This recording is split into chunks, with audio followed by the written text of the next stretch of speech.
बलरामपुर नाम के राज्य में ज्ञानेंद्र नाम का एक दयालु राजा राज करता था। उसकी प्रजा उससे हमेशा बहुत खुश रहती थी, लेकिन उसके ठीक विपरीत उसका बेटा ध्रुव बहुत बिगड़ा हुआ था। उसे प्रजा के सुख दुख से कोई मतलब नहीं था। नगर में राजा का पुत्र ध्रुव अपने कुछ सैनिकों के साथ घुड़सवारी करने में मस्त था और तभी उसे घुड़सवारी करते हुए रास्ते के एक तरफ एक गरीब की झोपड़ी दिखाई दी। इस झोपड़ी से गुजार कर देखी जाए। और अपने घोड़े की दिशा झोपड़ी की तरफ मोड़कर गरीब किसान की झोपड़ी को गिरा दिया। अरे वाह, मेरे घोड़े तो कमाल के हैं, मजा आ गया। अब घुड़सवारी का मजा आया। अगले दिन राजमहल में। क्या बात है मंत्री, ये शोर कैसा हो रहा है? महाराज, एक आदमी अंदर आने के लिए दरबान से लड़ रहा है। अरे ऐसा क्या हो गया जो वो इतना तड़प रहा है? उसे अंदर आने दो। उस आदमी को अंदर बुलाया जाता है तो वो बताता है,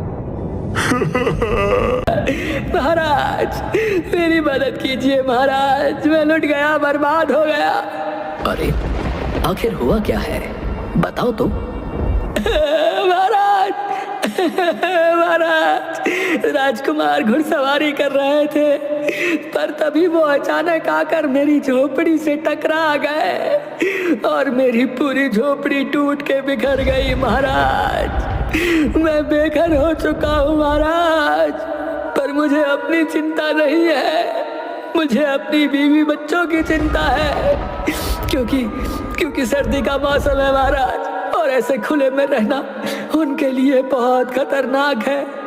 वो मर जाएंगे महाराज, वो मर जाएंगे, मेरी मदद कीजिए महाराज। मंत्री, राजकुमार को बुलवाओ। तुम चिंता मत करो, हमारे होते हुए अन्याय नहीं हो सकता, तुम्हें न्याय मिलेगा। राजकुमार को बुलाया जाता है। जी पिताजी, बताइए, आपने मुझे याद किया? ध्रुव, ये मैं क्या सुन रहा हूँ? तुमने इस आदमी की झोपड़ी तोड़ दी? मैं इसका कारण जान सकता हूँ? पिताजी, बस थोड़ी सी टक्कर लग गई थी, कोई बड़ी बात नहीं है। वैसे भी वो झोपड़ी बहुत कमजोर थी, और वैसे भी मैं अपने घोड़ों की ताकत को परखता रहता हूँ। बेटा, तुम्हारे लिए ये छोटी बात हो सकती है, लेकिन इसके लिए ये जीवन और मृत्यु का सवाल है। क्या तुम जानते हो कि सर्दी में बिना छत के रहना कितना कठिन होता है?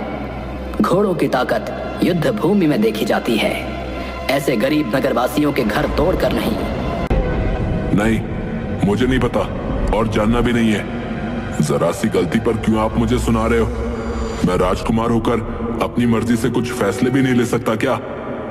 ध्रुव, गलती का एहसास होना जरूरी है।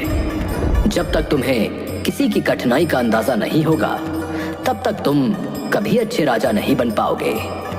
एक राजा का दिल हमेशा अपनी प्रजा के लिए धड़कना चाहिए। सर्दी का मौसम बहुत कठोर होता है और गरीबों के पास इतने साधन नहीं होते कि वो इससे बच सकें। तुम्हारी एक गलती ने इन लोगों को बेघर कर दिया। हाँ पिताजी, मैं समझ गया, अब मैं चलता हूँ। राजकुमार ने राजा की बातों पर कोई खास ध्यान नहीं दिया और वहां से चला गया। फिलहाल राजा ने उस आदमी की झोपड़ी वापस ठीक करवा दी।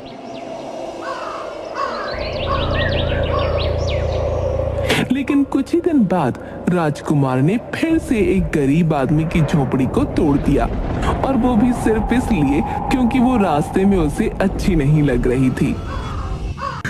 ध्रुव, तुम्हारा दिल पत्थर का हो गया है। तुमने फिर से एक गरीब की झोपड़ी तोड़ दी। क्या तुम्हें सर्दी में लोगों की तकलीफ का जरा भी एहसास नहीं है?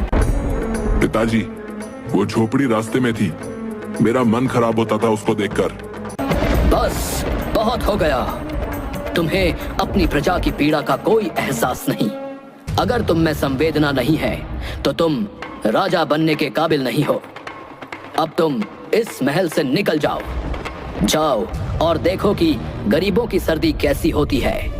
जब तुम उनकी तकलीफें खुद महसूस करोगे, तब शायद तुम्हें समझ आएगा कि राजा का दिल कैसा होना चाहिए।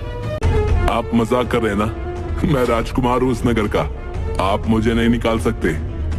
तुम्हें हर बात मजाक ही लगती है, लेकिन ये मजाक नहीं है। चले जाओ यहाँ से। सिपाहियों, इसे महल से बाहर निकाल दो। अरे अरे मुझे हाथ मत लगाना पिताजी, आप ऐसा नहीं कर सकते पिताजी। राजा के आदेश पर राजकुमार को महल से बाहर निकाल दिया जाता है। वो पूरे दिन तो इधर उधर घूमता रहा। अब तो काफी वक्त बीत गया। पिताजी ने दरबारों को आदेश दे दिया होगा कि मुझे अंदर आने दिया जाए। हाँ, अंदर चलकर देखता हूँ। वो महल में जाने की कोशिश करता है, पर दरबान उसे अंदर नहीं जाने देता। माफी चाहूंगा राजकुमार, लेकिन महाराज का आदेश है कि आपको अंदर न आने दिया जाए। अरे यार, मुझे लगा था शाम तक पिताजी का दिल पिघल जाएगा, पर ये तो बड़े सख्त हो गए। अब मैं कहाँ जाऊं? वो ठंड में ठिठुरता हुआ आगे चल पड़ता है। ठंड से उसकी हालत खराब हो रही थी। उसे समझ नहीं आ रहा था कि वो कहाँ जाए और क्या करे।